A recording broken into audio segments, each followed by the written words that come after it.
To protect herself from the kidnappers, the woman quickly found a large bottle. She broke it into pieces, then used a nail to pierce and bend the sharp iron bars. In this way, she made a simple but dangerous fence. Still, she knew this wasn't enough. So, she nailed fishing hooks and tied fishing lines to the wall. She gathered all the dried fish, straightened the lines, and carefully set them up beside her injured husband. Finally, she tied the sharp hooks to make a deadly trap. Just as she finished, she heard footsteps outside. The woman quickly turned off the light, lay down in her husband's arms, and pretended to sleep. A kidnapper sneaked in, thinking he would find her alone. Her husband was still unconscious.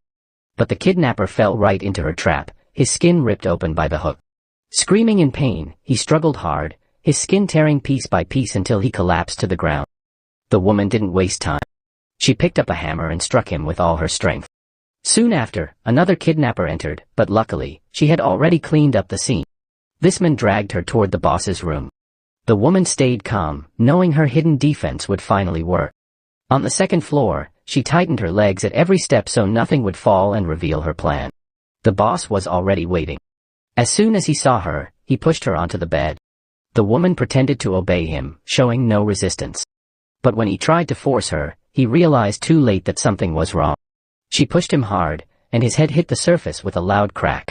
Without hesitation, she ran into the attic next door. At that moment, the boss's younger brother rushed upstairs. He raised his gun and fired, but missed. The woman broke the window and escaped toward the warehouse. The kidnappers followed closely, but when one of them went to check a noise, a dead body suddenly fell right on top of him. Taking advantage, the woman locked the warehouse door and screamed as she ran out. She reached the car but couldn't find the key. With no choice, she returned to the house to search. Luckily, the boss was still wounded and distracted. After searching around, she finally found the car key. But just then, the injured boss came running toward her. The woman grabbed a wine bottle and smashed it on his head, then ran as fast as she could back to the car. But before she could start it, the boss charged again with a dagger.